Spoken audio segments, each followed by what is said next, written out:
morning, Chair. It has just gone 8 o'clock now, and I would want us to start this meeting of the Standing Committee on Public Accounts of the Provincial Legislature of the Western Cape for purposes of looking at the annual report of the Department of Local Government, wherein we'll also be looking at the Auditor General's report of that department. Let me make use of this opportunity to welcome all of you. This first session that we are going to start now it's an in-committee session, which means that it's a confidential meeting for purposes of the committee to be briefed by the Auditor General and the Audit Committee of the department. After we finish with that briefing, we will move on to the next session of the meeting, where we will involve the department, the minister, and his officials in the department. That will be an open meeting, open to the public and also open to the media. Before we start, I just want to get an indication from the procedural officer. Are there any apologies? Good morning, Chairperson. Morning, members. Yes, Chairperson. We have an apology from Member Maseko. Member Dylan Mitchell is sitting in for her. And then we have an apology from Member Nkondlo. Thank you very much for that, procedural officer. I take it that the Auditor General is already in, as well as the Audit Committee as well, procedural officer. Yes, I see the Auditor General in full force, and I see Mr. Francois Bernard of the Audit Committee. He's also in, Chairperson. Excellent. And without any waste of time, I'm going to hand over to the Auditor General. Like we normally say that the document that we are familiar with, talk through it without necessarily going into finer details in terms of reading it, and then just raise those pertinent issues that you think that needs our attention, that we must pay attention to. I'm going to hand over to the Auditor General. Good morning, Chairperson and honourable members, and thank you for this opportunity for us once again to present the audit outcomes for local government. Chairperson, with me today, I've got Ashley Aukers, and then also Unati and Mariki, and then Tsepo and Gavin. Unati will then take responsibility to do the presentation. Chairperson, just from my side, I've got another engagement, and unfortunately I have to leave by 8:15. However, Ashley Aukers will also be dealing with any specific question from the committee, but as soon as that engagement is done, I will rejoin the meeting. So Unati, I'm just going to request you just to go through the audit outcomes and any emerging risks that you'd like.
Oh, it's probably freestanding.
Committee on Public Accounts for purposes of looking into the annual report of the Department of Local Government, wherein we'll also be looking at the report of the Auditor General of that department.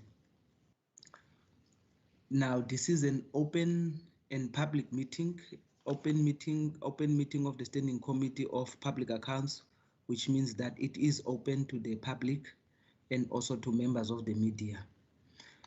During the meeting, we are going to allow the department to make a presentation. Thereafter, we table the report of the department and allow members of the committee as well as other members of the provincial legislature present at the meeting to ask questions, points of clarity, and engage with the report. When we are finished with that, we will also allow the members of the public who are present to ask questions if they've got any questions. Now, as we are about to start, let me also indicate that the Office of the Auditor General is also present, as well as the Audit Committee of the department as well. Prior to us having this meeting, we had a briefing from the Auditor General's office and also from the Audit Committee of the department. So we are now going to start into the discussion with the annual report of the department and its Auditor General report. Now, I don't know whether are there any remarks in opening, Mr. Minister, Honorable Minister, if you'd like it. Honorable Chairperson, thank you. Honorable Chairperson Wimbe, thank you very much. Good morning. Nice to see you again. Yeah, and hopefully it's good news, so we don't have to be in a very heated meeting. I think the result speaks for itself. Nevertheless, there's always challenges, and we also respect your oversight role and keeping us sharp. It's very important. But just to mention, I think it's important to, when we start off, just to mention one or two things. And the one thing I want to emphasize this morning is that we must remember, we look at one specific year, but things do happen that transgress and roll over years. So actually, since 2017, it was a very difficult time for local government with the droughts, with then the fires in Naisna, if you will recall. And now this year we had to deal with COVID, the pandemic, and we all know the devastating consequences of that. So the department operates under extreme stress and difficult circumstances. But during this period, we must also recognize we need to set the right example for our municipalities. And I'm very proud of the team under the leadership of the HOD Graham Polse. They're always available, always part of finding solutions. And it's great to work with a team that's committed to help to build and to rebuild this province. And with that, Honourable Chairperson, I will hand over to the HOD and the department. They're well prepared to field any questions. Thank you very much. Thank you very much, Honorable Minister. HOD, any remarks you'd like to make in presenting the report or in making the report available to us? HOD? The HOD might just unmute himself, Chair. Sorry, Honourable Chairperson, I was just muted. Good morning, Honourable Chairperson, and good morning to the honourable members and the Minister and my colleagues. Where are you, HOD? I am in my office. Oh, is your video off? Oh, okay. No. Okay, I'm in my office, Honourable Chairperson. So, he's a pilot this morning. He's a pilot, Honourable Chair. I'm struggling with my sound, so I just got some earphones. Oh, because, okay. No. At any given time, if you feel like you want to switch off the video, it's no problem. Okay. So Chairperson, thank you very much. As the Minister said, it has been quite a difficult year. We have dealt with the ongoing drought, as well as the fires, and towards the end of the financial year, we got the declared disaster in relation to the COVID-19 pandemic. We are still working together with other provincial departments coordinating both on operational and a strategic level. Also in the year, we'll explain later, we achieved 94% of the targets. Some of the targets were achieved, the balance were achieved partially for various reasons, and so we've achieved in total 94% of the targets. We still continue very aggressively to support and build the capacity of municipalities over time. We've also done further work around the joint district approach, and also have officially launched it. It is now a process and a methodology that has been adopted by the provincial cabinet and also the municipalities in the province. And through that, we're strengthening both the capacity, the governance, and the ability to deliver services to the communities. In particular, I think there was a CDAP program, an initiative that we've launched with the French Development Agency to help municipalities with infrastructure development. And that is actually to help them to take the projects from a pre-feasibility study phase to a implementation phase, or otherwise a bankable phase to that.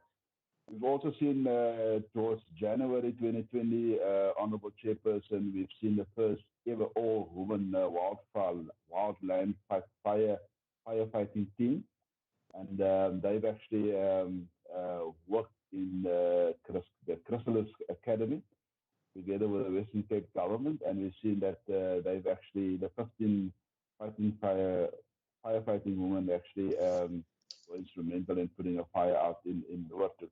So we continue working with the, in terms of the gender mainstreaming initiatives in municipalities, as well as the public participation. Obviously, just strengthening the democracy with the ward committees. And then also, Chair, what we've done in the particular year, actually the prior year, we've started with a client service charter for Prince Albert, and we've subsequently rolled that out to Oudtshoorn, Laingsburg, Swellendam, Witzenberg municipalities, so that citizens can actually understand what are the service delivery standards in municipalities. And we continue to roll that out, in particular to the Tusang program. During that particular year under review, we have actually in excess of 1.3 million services to citizens and residents through the Tusang outreach program and the 28 Tusang service centers and satellite centers. Now, talking about the Tusang program, Honourable Chairperson, the province has also been awarded for this program as a best practice program and a best in the entire country. And together with the National Department of Proctor, they are now reviewing to see to what extent the model in the Western Cape should be used and applied in all other provinces. As the Minister has indicated, Honourable Chairperson, it has been a difficult year. I think this year is even more difficult as we approach the local government elections. Thank you, Honourable Chairperson, and that's by way of introduction. Thank you very much, HOD. And now, without wasting time, honourable members, as I've said, we will be discussing or presenting the report of the local government department. In the annual report, we'll only be dealing with section C, which is about governance of the report, and also section E, which is the financial information or financial report of the department. Now, in starting, honourable members, going to start with section C. Section C starts from page 84 and it goes until page 92. Can I get an indication of honourable members who would like to ask questions or would like to seek points of clarity or would like to engage with the report? Any takers? I see Honourable Anne-America, Honourable Bartman. In the meantime, can we start in that order? Honourable America. Good morning, Chair. Good morning, colleagues and colleagues on the broader platform. Thank you, Chair. I think with Mr. Paulson's opening remarks, he addressed almost all of my questions. Nonetheless, may I take this opportunity to congratulate the department, Mr. Paulson and his team, as well as the Minister for his leadership in obtaining once again a clean audit. It's what is to be expected of a department that is fairly capably sort of managed and run. Nonetheless, Mr. Paulson, in terms of the risk that we are confronted with, and you mentioned some of it, I think this particular year was an even more difficult year as the previous year. And municipal finances have become stressed given the prolonged and intermittent lockdowns that we have, and the declining economic environment in which we operate. It makes it difficult that members of the community, tax-paying people, find it very difficult to meet their obligations towards municipalities. And I know the department has a very small budget, comparatively speaking, to other departments. But under the circumstances, what specific initiatives are you embarking on in assisting and identifying those municipalities that may experience financial hardship?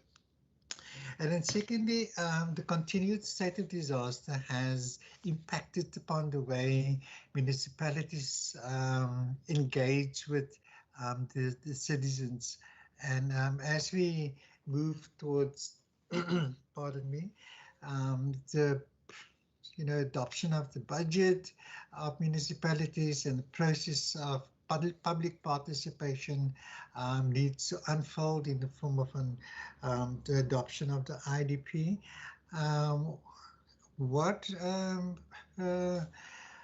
How do we assist municipalities to navigate around the challenges of the lockdown, as well as the state of disaster, in making it possible that municipalities can, on a broader level, sort of engage with the communities in terms of service delivery matters? And then you mentioned about Tusong centers. It also has an impact on access to Tusong centers, the state of disaster, and you alluded in terms of the success of the Tusong centers in the past. In this new sort of environment, and what are we doing to make sure that people have safe access to some centers, and in many of our rural towns, it's and they are mostly there. It's a valuable resource to our communities to access municipal services, and I think that in many instances, people do have difficulty in accessing government services. And then very lastly, Chair, in this round for me, as far as fraud and corruption is concerned, and in some municipalities there are irregular appointments of party political sort of individuals. We know in certain municipalities there are allegations of corruption as far as the PPE tenders and contracts are concerned. And we also, have anecdotal evidence of certain councillors in certain municipalities and outside people may influence the governance of municipalities. Do you have a role to play in ensuring that clean governance is taking place in instances where these sort of matters occur? For that, thank you, Chair. I'm going to stop there. Honorable Bartman. Thank you, Chairperson. Firstly, I would like to congratulate the Minister and the HOD, obviously, on obtaining a clean audit, especially within Part C of the annual report, where no forensic cases are open during the previous financial year. And my question, Chairperson, relates to the Auditor General report. Regarding the fact that the respective departments are now moving over from the accrual system in their accounting system to the modified cash standard. And I would like to find out, since the new modified cash standard for most departments will have kicked in on the 1st of April 2020, whether the CFO or the HOD and Minister have any view on the experiences currently with the modified cash standard system, if they've already moved over, and if not, what their current is on the system compared to the accrual system. Are there any successes that they have identified, and are there any challenges that they have identified in the new system? Thank you. Thank you very much, Honorable Bartman. Any further questions? If there are no further questions, Department, HOD, Minister, anybody who can answer the questions asked? So thank you, Honourable Chairperson, and thank you to the members for the questions. I'll ask also my colleagues just to elaborate further on some of the questions. I think if I can answer the first question around the finances of municipalities. I think the municipalities we know that municipalities are struggling financially, given the demand, the increased demand for services, and we know that this is actually contributed by the growth in the population, but also the migration patterns in municipalities. And our observation and given our oversight and our monitoring indicates that municipalities are increasingly finding it difficult to provide the services to municipalities, fundamentally based on the notion that the finances are challenged. So, I mean, we have realized this over time. There has been various initiatives like revenue enhancement strategies, long-term financial plans, and so on. But we've also seen these things have a limited impact and as a medium to short duration in terms of its efficiencies and its efficacy. So what we've decided at the last year with the Hans Seidel Institute, we've partnered with the Hans Seidel Institute and with some of the academic institutions in the province. And we said that it is now time to go look at the finances of municipalities. We've also approached the national government, and I think there's for years now talk between the National Department of Cooperative Governance and also the National Treasury. We have delivered extensive input on a reviewed or revised what we call a financial model for municipalities. But what we've done, Honourable Chairperson, just to answer that question, so we have collaborated with the academic institutions in the Western Cape as well as Hans Seidel Institute, and we've now asked for a thorough assessment as to what are the contributing factors to the state of finances in municipalities, based on both the revenue patterns and the expenditure patterns, obviously including subsidies and the ability of people to pay. So that work should have been completed towards the end of last year. Those that have been appointed to undertake that study have now asked for further extension to see to what extent we can assist the municipalities with transversal research and development and see how we can actually alleviate, particularly the pressure around the finances. So in the COVID time, there's certain municipalities that have made certain that indicated that they want to actually help communities. They've had certain rebates on the rates and taxes, delayed certain payments. But obviously, municipalities are feeling it subsequently that there's impact on their revenue. So we were also asked to speak to the Auditor General, to speak to the to Eskom, and say to what extent can they consider just giving municipalities more time with the payments of certain of the debt owed to those institutions. So we've done a range of stuff. We've also established a work group between ourselves and municipalities in the province. They are represented by 5 or 6 CFOs as well as MMs. And we've actually developed work around how do we assist municipalities with their finances. But we can see from where we're sitting that municipalities are severely under pressure in relation to their finances and so on. And I think we are helping them to ensure that they actually collect everything possible.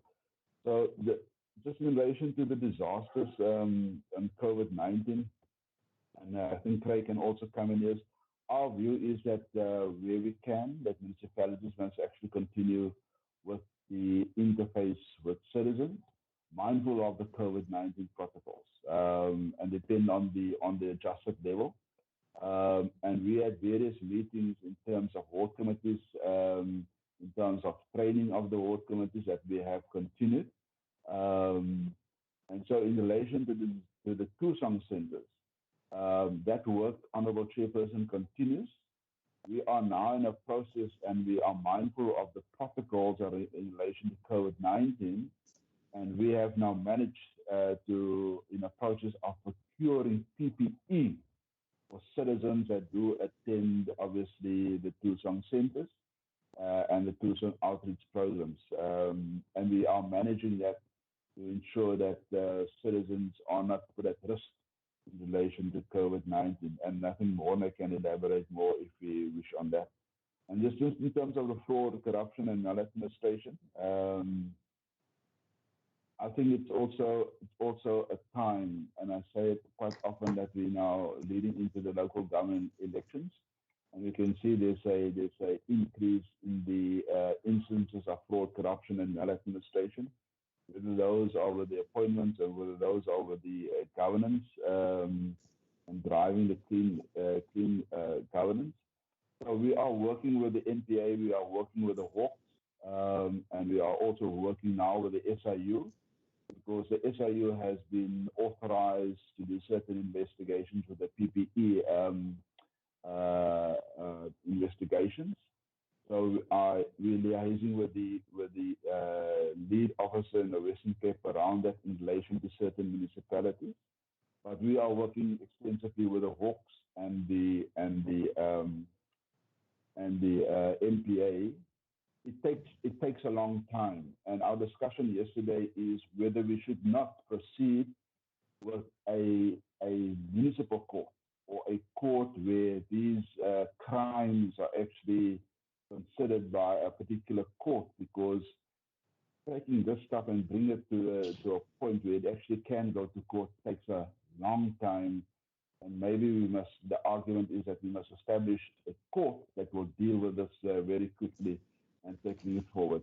It's fighting the fight against clean governance. It is a continuous fight. I mean, we were last night 7 o'clock in a meeting with the provincial treasury, where a municipality actually wants to engage in an unsolicited bid. And we know, given the proposals and the business case, that municipality would not be able to afford it. Given the huge cost implication, is something that has been done in Holland about the waste to energy. And we know just given the financial capacity and the governance and the service delivery, that municipality can't manage it. But obviously there's councillors, there's mayors that want to proceed with this. And we have now sent off 2 letters to the MM to say that we do not support that, given various reasons. It's actually an unsolicited bid. And so we must continuously, Honourable Chairperson, guard and fight against this, ensuring good governance. I mean, in cases where we have difficulty, the minister then decides on good advice to take those municipalities to court. And we have now in a process with litigation against a municipality where we feel that there are also challenges around good governance in that particular municipality. I'm gonna perhaps ask Morne if you want to add to just to the PPE in terms of the Tusong, and then if Craig wants to add to the question around the participation and just the citizen engagement. And then Bhavna, if you can answer the question just around the honourable member Barton, just around the finances. Thank you. Thank you, HOD. Good morning, Chairperson. Honourable Mavumbi, good seeing you. Been a while. Good morning, Minister, and all the other members of the Standing Committee. Honourable America, in response to your question, a very good question, yes. Although the Tusong centres and the outreaches deliver essential government services and information to our citizens, it also, because of the unique nature of it, poses a high risk because it's a place where people congregate. So there were 3 specific interventions how the department are currently supporting municipalities. 1, we do safety assessments continuously with each centre to see if a centre needs to be closed in line with their own municipal safety plan, or when we view it to be too risky, given the status of the area, for example, if that area is determined a hotspot. Secondly, we've developed a safety protocol document.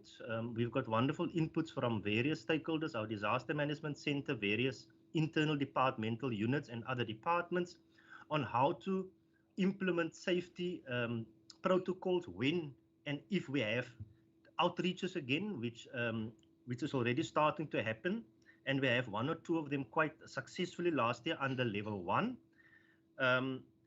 In terms of the safety protocol, I think there's 2 key issues. 1 is the staffing at the outreaches.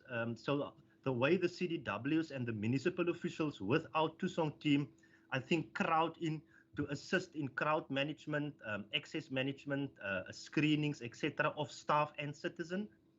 And I think the 3rd intervention, and I have to, again, I think, give gratitude to the HOD, the Minister, and our CFO for the vision. We've procured a very specific toolkit of PPE to assist to make these events, even if it's mobile events, safe, including screens for the desks, safety screens for staff, portable hand washing sets, etc., etc. A public address system to assist with crowd management even outside of the venue. So those were the 3, I think, immediate and continuous interventions, and we will, as resources become available, I think, continue to increase these. Thank you, HOD. Thank you, Chairperson. Thank you, Minister. Thank you, Mona. I see Craig is not on. Chairperson, can I just ask the CFO to ask the question around the modified cash standards? Bhavna? Hi, thanks, HOD, Honourable Chairperson and members. With regard to the modified cash standards and the accruals, the department, just like most other departments in the province or all other provincial departments, are currently using modified cash standards. We've always been using it in accounting for the financials based on the modified cash standards. The accrual standards come into effect at some point, and National Treasury haven't given us the deadline yet. What we've started to do under the guidance of the Provincial Treasury is get a lot of the policies and the way in which we disclose ready for the switch over to accrual accounting. But currently we use modified cash standards. In terms of successes and at this stage, the only thing we've got to go on is what the municipalities experience in terms of accrual accounting. And there's quite a bit of changes that need to get made in terms of the standards, the SCOA classifications, and the way in which the classifications happen under the circulars and the regulations of the PFMA and the way in which National Treasury have rolled them out. Specifically on the asset side, as an example, with the classification and the way in which the breakdowns work. So we're not sure in terms of any other challenges that might come into play in the way in which we currently account for it, which is on the modified cash standards, compared to the accrual accounting. I suspect there will be very little in terms of problems, because I think we would have resolved a lot of them before we eventually move over into accrual accounting. But right now it's on modified cash and not the other way around. Thank you, Chair.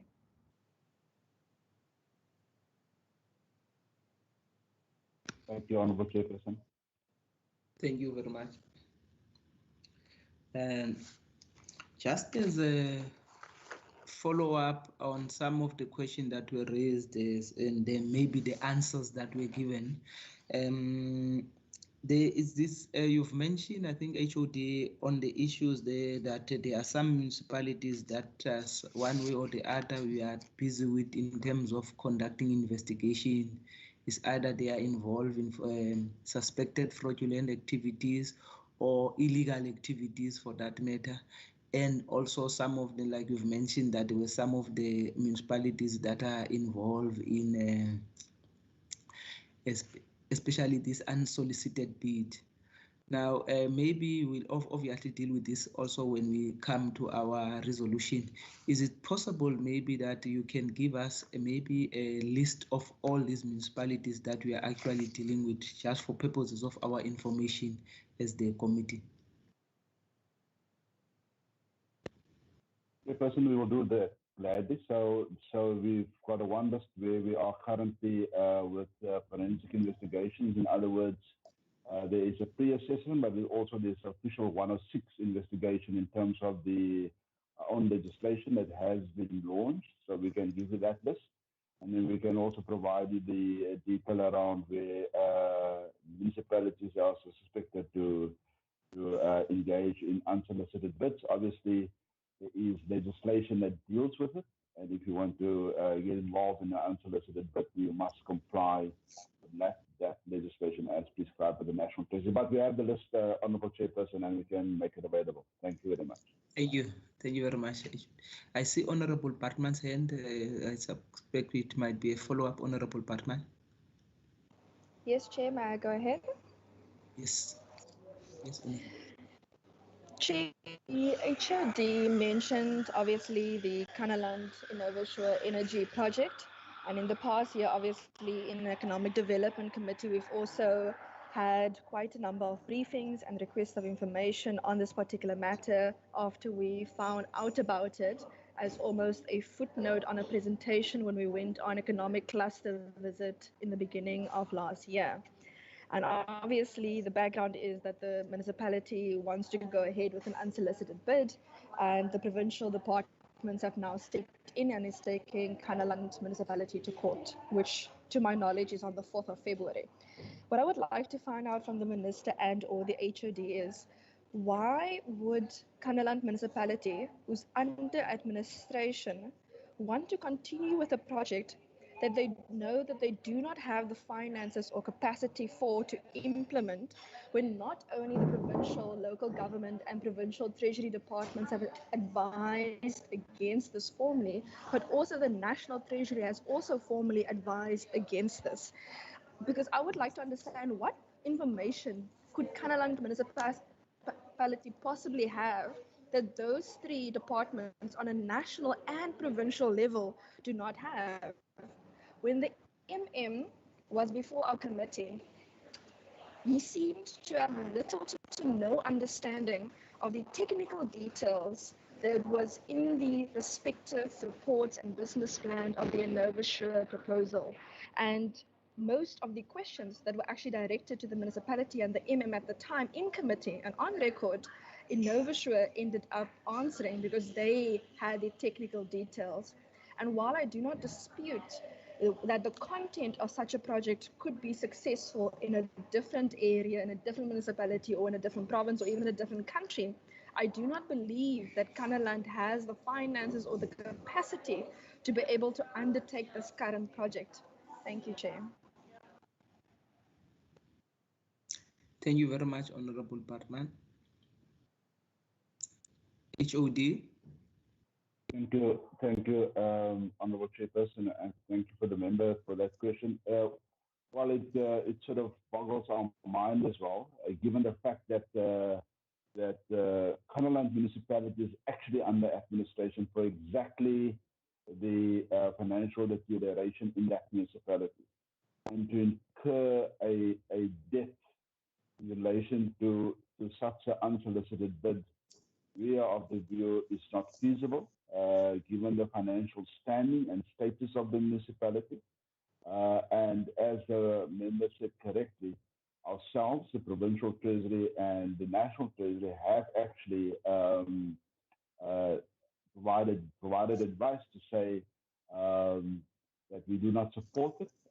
And given the fact that the municipality is under administration, it provides further reasons why the municipality should not engage in an unsolicited bid of that nature. Obviously, there is a view in the municipality that they will proceed with it, and that it could actually resolve the financial challenges by means of revenue. We have an opposing view, and obviously the municipality wanted on a number of occasions now by means of a council resolution and a council meeting resolved to say that the municipality will definitely proceed with it. Obviously, given our oversight, it came to our attention, and given various correspondence we've written, but notwithstanding the correspondence from ourselves and the minister, the municipality is single-minded to proceed with it. We then approached the legal advice, and based on legal advice, the minister decided to approach a court of law to ensure that, given the status of Canaland municipality, that they should not proceed with this unsolicited bid. Obviously, the regulations and the legislation around the unsolicited bid procedure has not been followed. But besides that, besides the procedure, there's content that they are saying that that it's not feasible for Canaland to proceed in that. Obviously, we've set a date of the 4th of February. We understand that Canaland has now appointed legal representation, and there's now further talks between the minister's legal representatives and Canaland's representatives to see how do we proceed. But Chairperson, with your acquiescence, can I ask Edo or Gary just provide further clarity as to the process? Thank you. Thanks very much, HOD. Thank you, Chairperson and honourable members. Can you hear me? Yes. Thank you. Yeah, so in relation to the innovation project itself and the actions undertaken by Canaland Municipal Council, it is unclear what their thinking is at this stage. They currently, because of the intervention that they're under, the municipal council don't have the powers and responsibilities for the financial related aspects and for implementing the financial recovery plan. This project will have a significant impact on the financial recovery and the sustainability and financial sustainability of the municipality. And for that reason, the municipal council actually don't have the powers at this stage. And the provincial executive has taken over those powers in terms of Section 139 of the Constitution. And that's what the court case is essentially about. It's to interdict the municipality to obtain a declaratory order to the effect that they are under administration, that the administrator financial recovery has certain responsibilities to implement, and that the municipal council are taking unlawful and irregular decisions at the moment, which are having an adverse impact on the financial recovery of the municipality. Thanks. Thank you very much, Mr. Pitch. I see Honorable Bartman's hand is up again, but I've seen also Honorable Smith's hand is up. Maybe before Honorable Bartman, Honorable Smith.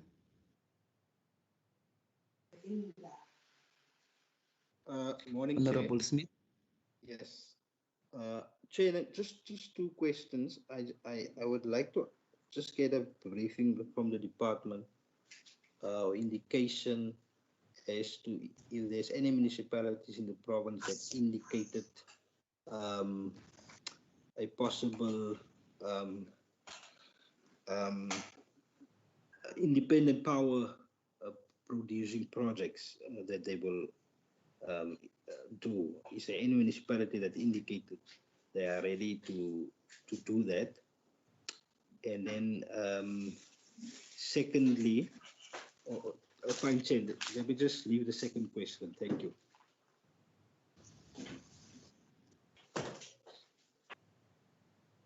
Honorable Bartman. Thank you, Chair. Just another follow-up on the answer that I've received. So the follow-up that I have is two. The first is, given that the court case is reported to be on the 4th of February, I wanted to find out whether the court papers have been filed by the respective parties from the Canada municipality and from the respective department. Because once filed, to my knowledge, it's documentation. And if it's been filed, could we please have the documentation which is public on the court record, as well as find out, is the court hearing going to be online or is it going to be in person? I do know that the court also have different procedures in place during COVID as well. We could just get that information, please. And then secondly, in the Economic Development Committee previously, it was revealed by both the municipality and the Nova Shore company on record that Mr. Matthew Sposa is one of the main shareholders in this particular project. I need to find out from the HOD and the minister whether the fact that he is a shareholder has had any impact or influence on this project or in terms of the municipality's view. Thank you.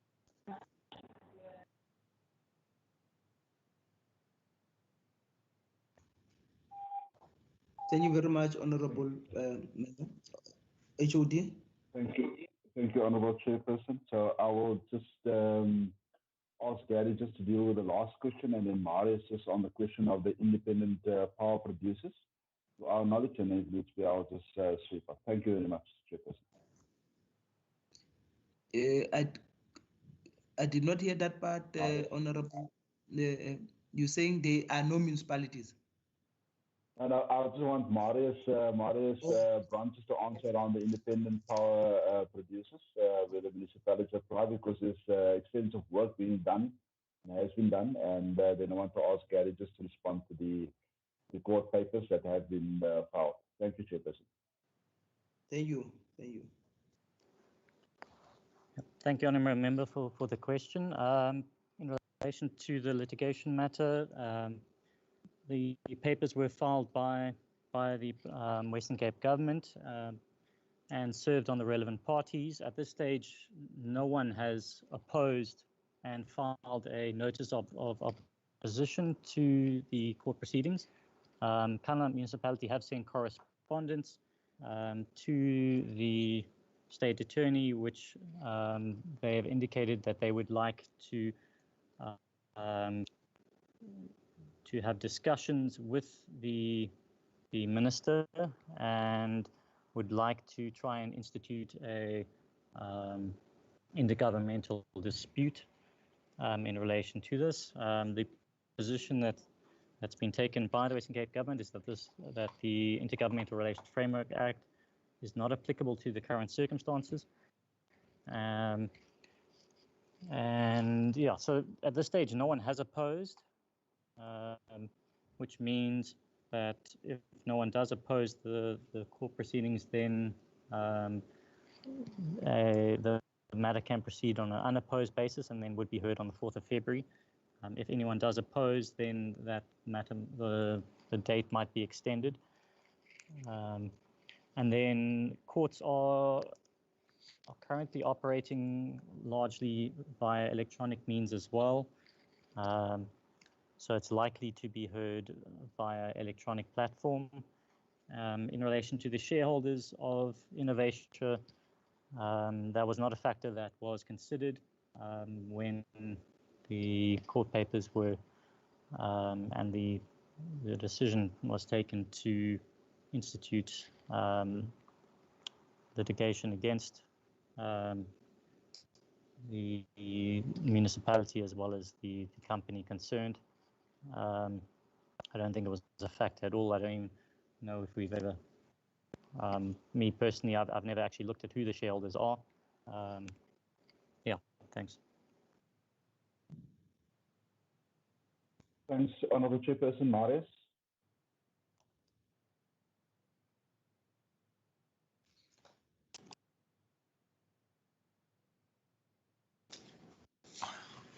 Honourable Chair, thank you for the opportunity to answer the question. Yes, the Department of Economic Development and Tourism started a program on municipal energy resilience, and we have partnered with them in the rollout of this program throughout the province. We've had sessions with basically all the DCFs and DCF techs to introduce it to the municipal managers and the mayors. And we are currently approaching municipalities to pilot and just to explore what would be the best process to actually approach IPPs and further to improve resilience within those respective municipalities. We are making significant progress. We've received also a great response from these municipalities. For instance, I can maybe just mention Stellenbosch municipality, I think, is ahead of most of them and are already putting in requests for interested IPPs to work with them. And we are working together with Stellenbosch to see how we learn from this process and improve our program. Thank you, sir. Just in view of that process that has been initiated, has Kanaland municipality not been considered as one of those municipalities, maybe, Mr. Brandt? Yes, Kanaland municipality, like I say, that all the municipalities are being provided with the information and they will all benefit from the lessons learned from these pilot projects. I just happened to forget to mention that we're also assisting the municipalities then with feed-in tariffs. This is extremely important to make sure that you look at the cost of supply of the energy and then obviously the whole tariff system, electricity tariff systems. The feed-in tariffs is the tariff at which a municipality would actually be purchasing energy, electricity from the specific producers of energy, and that could be then specifically at a residential or business or industrial level. The impact on a municipality, and that is why we are assisting municipalities with these cost of supply studies and tariffs, and specifically the feed-in tariffs, is we've got to obtain the balance between keeping people on the network in order to still have access to the revenue from sales of electricity. If these tariff structures and feed-in tariffs are not to the advantage of the various parties that is actually then going to generate this electricity, it's got to be lucrative, it's got to be attractive, and that's the only way we would be able to keep these customers on our books. Obviously, the challenge would be if all of these consumers would be going off-grid, that would have a detrimental impact on the income and revenue of municipalities, and therefore the assistance. Oh, thank you very much, Mr. Brandt. I see Honorable Smith's hand is up. I want us also to start moving to section E. Honorable Smith. Yes, Chair. No, thank you. I just want to follow up on what was said now. Is this department in any position assisting municipalities? Because what we found the last few years is that municipalities are on different price tariffs with ESCOM, especially your rural municipalities. Now, I don't know, there's rural flex and there's mega flex and all these different tariffs. And when municipalities engage ESCOM, you find that the tariff that they are on is actually a wrong tariff, meaning they are paying more for electricity than what they are supposed to pay, depending on the size and geographic location of the municipality. Can the department assist this process where you identify if municipalities are on the correct tariff or not? As this is assisting in terms of financial stability, and we just recently find out that if a municipality is going to change to the correct tariff, they can save up to R1 million per annum for that size. Now, yeah, I hope you get my question. Thank you, Chair. Thank you very much, Honorable Smith. HOD. Okay, thank you, Chairperson. Chair. I'm going to ask. Oh, Maris? Yes, Chair, I want to just respond to the question. Yes, we've been approached by several municipalities in the past to assist them with exactly this, to see how we can actually then negotiate and assist with the application process to ESCOM to actually see what would be the best tariff on which they should be in order to look at the financial impact on the long-term financial sustainability of those municipalities. So yes, indeed, we are providing that support. Thanks very much, honorable members. If there are no further questions on this section, I would want us to move now to section E of the report. And section E of the report starts on page 136 until the end of the book. Are there any questions that you would like to ask honorable members on section E, which is the financial information? Trying to check the hand that is up. No, it can't be my hand.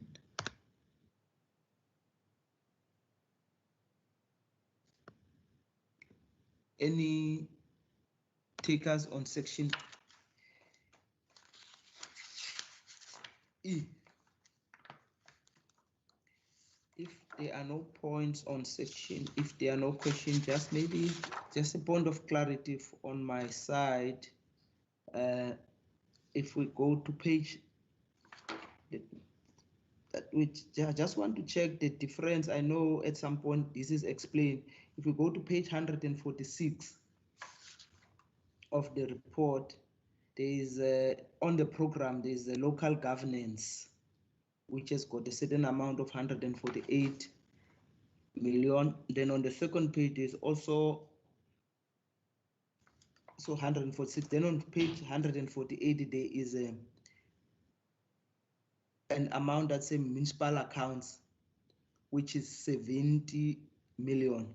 Maybe if I can just get a clarity, just the difference. What is the difference between that? And I see also on page 70, it's on page 148, it says that the actual appropriation was 70 and the full actual expenditure.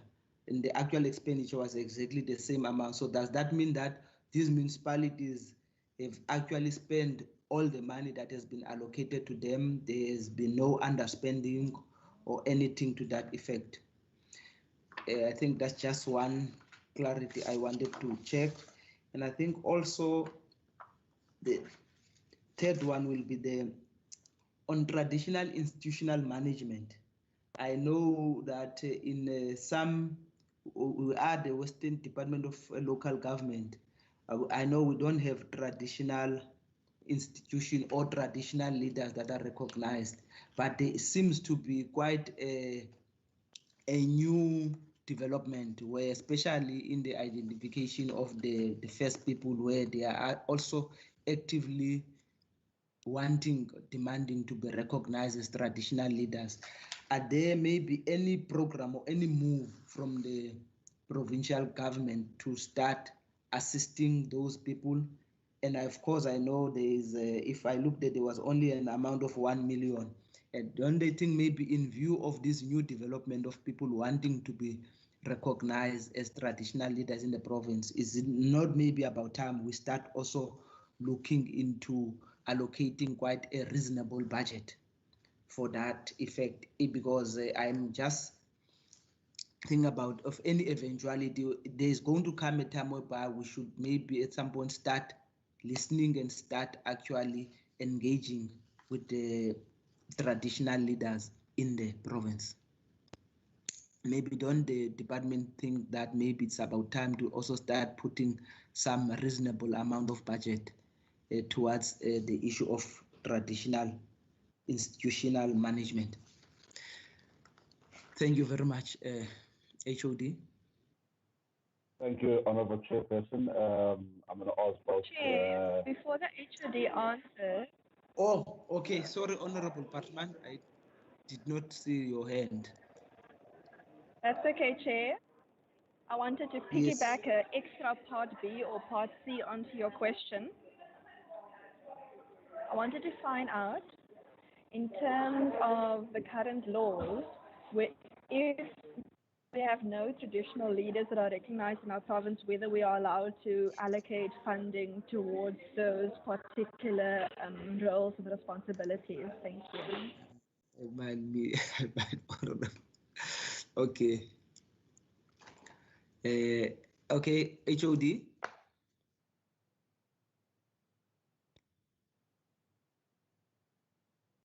Thank you, Chairperson, for the question. So I'm going to ask just the CFO to answer the first question. Is fundamentally the program one is the entire program, and then that's on page 146, and obviously page 148, the 70 million or the 71 million has actually the transfers to municipalities, which has been made. But the CFO can elaborate on that, and then just on the traditional leaders legislation, which has now been enacted, and I'm going to ask Hein Machman to talk about it. There's 3 phases, and given the commencement of the drafting of the legislation, we have and the program that has been established, we have reserved 1,000 rand. It's not 1 million, so that is in the event that it is enacted and we need to do work and further assessments on the cost implications, that we can actually put budget against that program. So we have put that for the last 3 to 4 years in anticipation that the legislation will be enacted. And there's now further work to be done, but Hein Machman can explain the 3 phases that's required in terms of that legislation, Chairperson. Thank you. Bhavna and Hein. Thank you. Thank you, Chair. Sorry, Bhavna, you can go. It's fine, Hein, continue. Thank you, Honorable Chair and members. As the HOD has indicated, the Act is effective from 1 April 2021. One of the first triggers in terms of the new legislation that will be acted is the issue of the establishment of a commission on Khoisan matters. So the fact of the matter is that the role of the Western Cape government station in that process is to monitor the proceedings and to create capacity to do just that. The commission has a mandate of 5 years to finish its work in terms of who are duly recognized traditional leaders as provided for in the Act. So to a maximum of 5 years, I should add. There's no immediate in terms of the cost, Honorable Chairperson. Yes, it's a meager allocation, but that is just to indicate that we are in the advent of when the Western Cape will be having recognized traditional leaders. A lot of work is happening in respect of that. So the first phase is, as I say, is a key part of the work, and where we are busy with as officials to prepare for that is to have an indication after that commission has completed its work of how many traditional leaders we have. In terms of the handbook for traditional leaders, we have the unit cost for the various categories of traditional leaders, etc. So in terms of the second question with regard to, I think the Honourable Member is correct in the sense of we cannot in full provide in the absence financially, make financial provision in the absence of recognized leaders. But there's a lot of administrative work, etc. So I'm subject to thanks.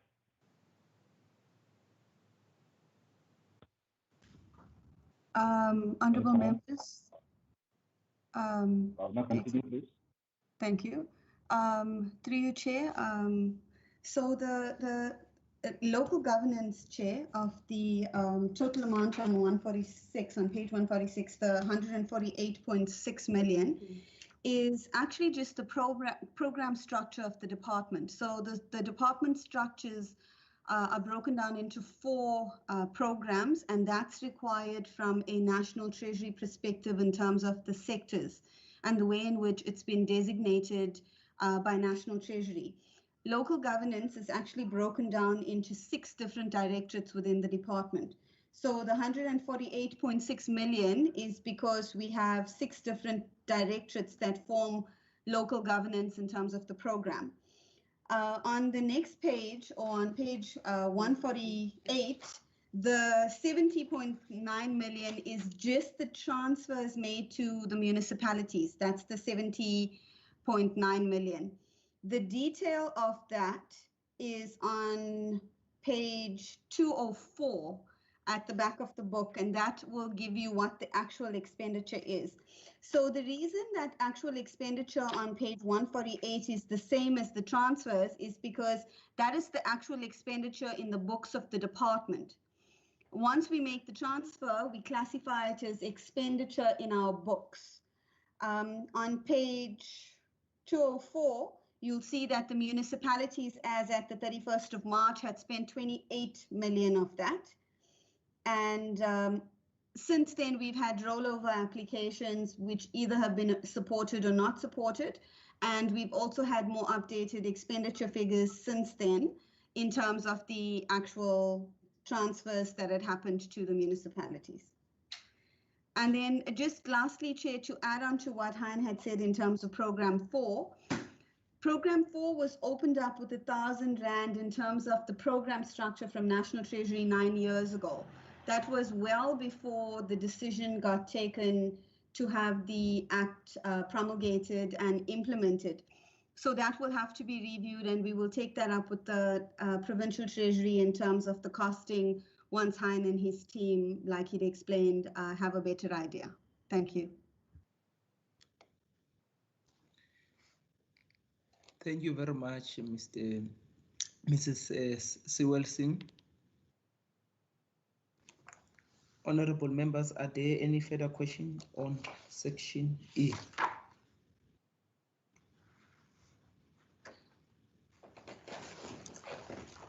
If there are no further questions, honorable members,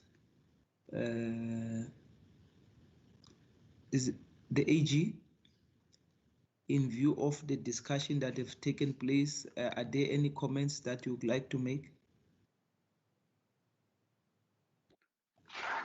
Not at this stage, Chairperson. Good morning, members in Chair. Not at this stage, Chairperson. No, excellent. Audit Committee?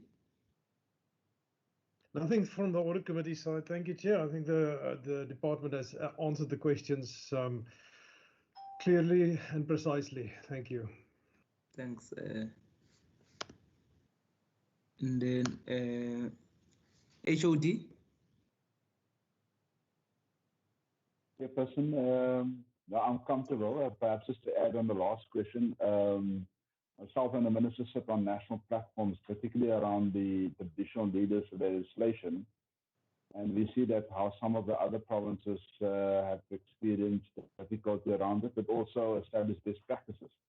So in the rollout of that legislation here in the Western Cape, it will be remiss of us not to take heed of what has been some of the best practices, but also what have been some of the challenges and pitfalls in relation to that legislation from other provinces. So we tread carefully around particularly that legislation to ensure that we don't experience some of the challenges than other departments. Perhaps just in conclusion from our side, Honourable Chairperson, I want to thank the Minister for his continued leadership and also for my colleagues on the platform and for the balance of the staff. I think it is difficult for us given the fact that we need to keep municipalities stable, but also try to assist with service delivery to the communities. And for the year, the work that's been done under review, obviously the department got a particular award in terms of the barter failure. And it got a silver award for the best functioning department nationally. And that is attributed to all the effort and the commitment and the dedication of all the staff in the department, as well as awarded in the third place as bronze for just the best HOD. But again, it's credit to the Minister and all the staff in the department working together to achieve these kind of results. From our side, also thank you to you and the committee for your oversight. I think also to the other assurance providers like the AG and also the audit committee. And I think we can only grow from strength to strength as we will exercise the oversight of the department. Thank you very much. Thank you very much, HOD Minister. Thank you, Chairperson. Yeah, I can just echo what the HOD has said. Thank you for your oversight role. Thank you for the engagement. And we will keep on trying to support our municipalities to the best of our ability under very difficult circumstances. Obviously, it speaks to also our budget allocations. Myself and the HOD made the case this week before Treasury because we are of the opinion we cannot take further cuts. Those cuts will definitely impact, if there's any further cuts, will definitely impact on service delivery. We still in lockdown, there's still a disaster, but there's also many other disasters that can hit us, so we need to be prepared. And in our supporting role, it's very important to also note that there's a local government election coming. So we need to be in a position to advise and to support our municipalities. So that's one of the risks in 2021 that we need to deal with. But obviously working also with the standing committee that keeps a close eye and will also call us whenever necessary. Thank you for that oversight role, knowing that there's somebody that keeping an eye is also always good in a democracy. And to my HOD and the team, thank you for doing a good job under very, very difficult circumstances. There's a lot of pressure on our staff in this department, but also in the municipal domain. Just by ending off also knowing that we think about those who lost loved ones during this very difficult period.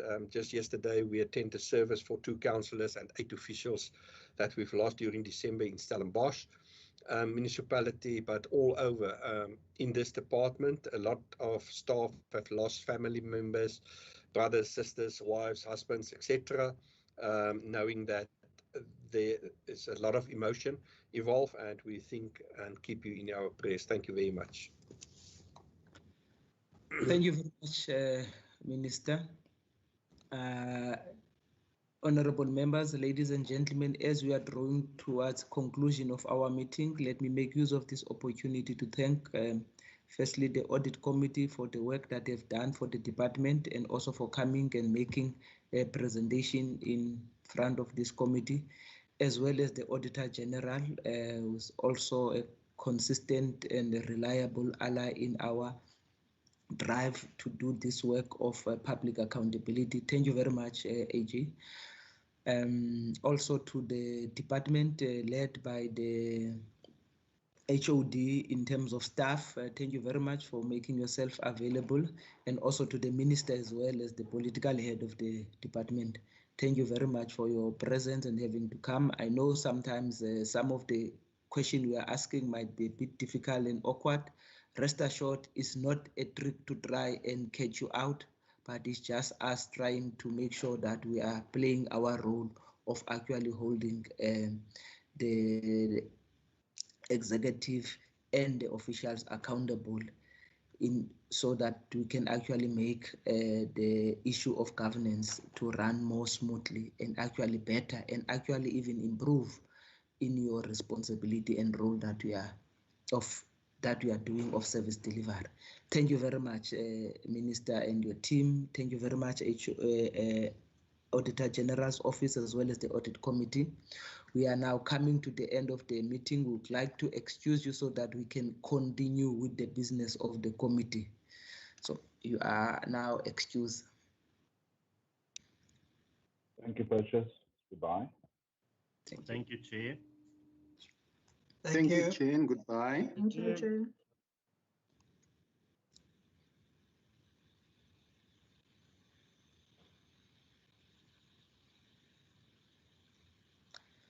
Thank you, honorable members. There we are.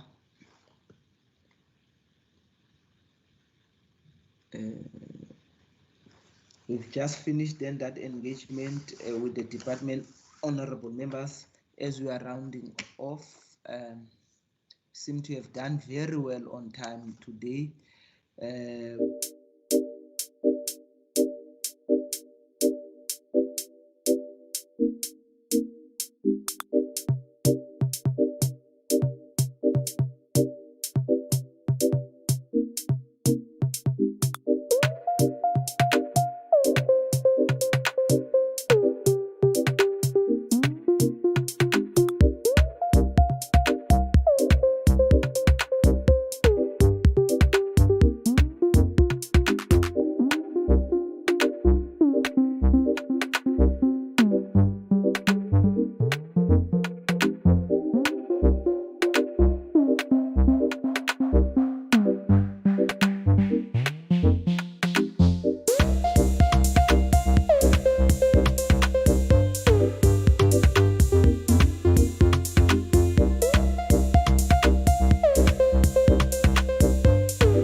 I just want that information that has become